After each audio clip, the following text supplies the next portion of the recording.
I say about 8 o'clock, everybody started putting the chocolate on their face and everything. They said, this is it. We're going this time for sure. And they came out and they read what plane you were in, you know. I was in plane 5. They read your name. So I just happened to look up, and I seen this Jeep pull up to the barbed wire. And I said to a couple of guys, I said, hey, isn't that Ike? They said, yeah, and we all ran up there. And his aide stepped on the barbed wire, and Ike got out, and he came over, and everybody got a lieutenant. He didn't even go to the regimental or battalion headquarters. He come right down to the E Company with Lieutenant Strobel. And he started talking to Lieutenant Strobel, and we all gathered around, you know, and he talking about the mission, you know. He says, it's a dangerous mission. He says, there's going to be a lot of casualties. He says, I'm going to tell you right out and all. He says, but I know you guys will do the job right. He says, and just go out there and kill Germans. And he says, and everything will be okay. And he says, is anybody here from Kansas? And one of my men, Euler, he said, yeah, I am. He said, where? He says, Aberdeen. He said, well, that's where I'm from. Then he had to leave because he had to go to other airports. Well, about, I guess it was about 8:30, 9 o'clock, we start marching to our plane. And we looked for plane 5, and we got there, and we put our chutes on, and we talked to the pilot a little bit, and I had a $20 bill. And I made all the men on that plane sign it.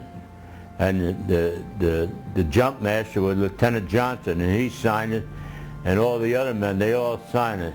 And in fact, I just found it about last month, I just found it. It was upstairs. And we got on the plane, the photographer come in there, took pictures and everything and all. So then it was time to leave, 10 o'clock.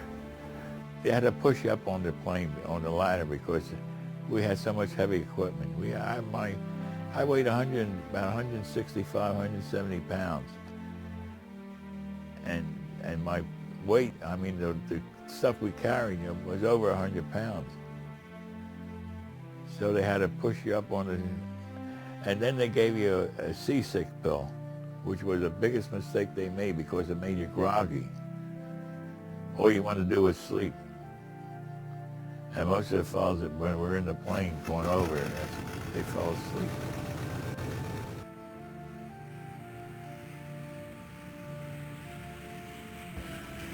So we started taking off and started rendezvousing, and then the crew chief said, we're on our way.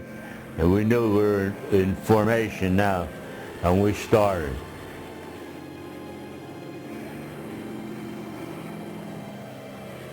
Well, ordinarily, you don't have anyone stand up until about 2 minutes before you jump because they get nervous and excited.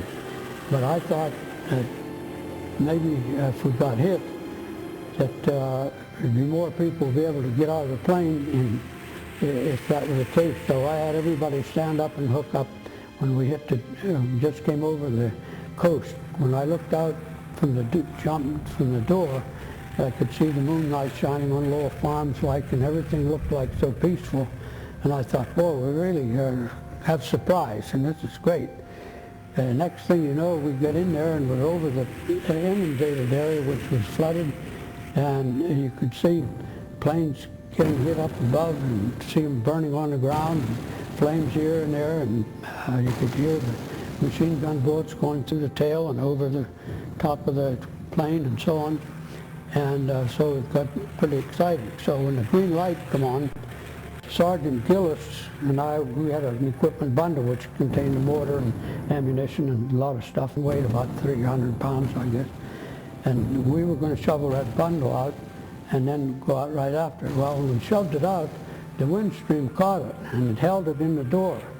So then we had to struggle around a little bit to get it dumped out, which doesn't seem like much, but see, when your plane's flying 120 miles an hour, in a few seconds you cover a lot of territory.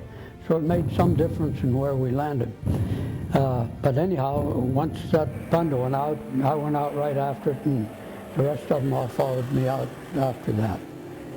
And as soon as we hit the coast, the ack started, and That's when they scare the hell out of you, plain English. Because there was planes going down, they would shoot up the plane and then it would come down, and they broke their ranks. In other words, they were supposed to stay in the three in the rank, and they broke it. When we hit the Jersey Islands is where we started getting flak. And then we came in and had to come back and head towards the beach because all the planes had to go back to England to pick up other troops. That's why we came back that way. So when we come back, we got hit. Our plane got hit and set the right motor on fire. And we got the emergency bell. And in fact, I didn't even have my chin strap on. I had a cigar in my mouth, but I didn't have my chin strap. With the emergency bell, everybody up and out we went. It was about 300 feet from the ground. When I got out, I was 13th man. When I got out, because the plane was going down, you know. It was awful. It was like, in other words, you just picture the 4th of July, all this stuff shooting up. That's what you was going through.